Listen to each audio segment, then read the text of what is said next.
Welcome to EE Automation. We specialize in repairing autogates, replacing broken rollers, and bearings. Call us now at 012-405-8791.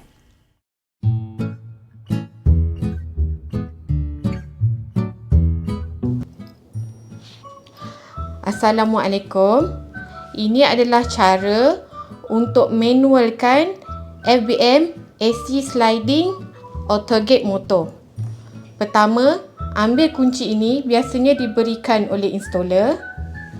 Masukkan untuk buka cover ni.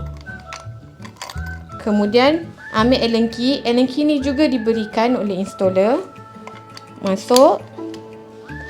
Pusing, lawan arah jam. Pusing dalam 3 ke 5 kali. Okey. Sekarang anda boleh tengok gear sudah rilis. Jadi kita boleh buka dan tutup pintu secara manual.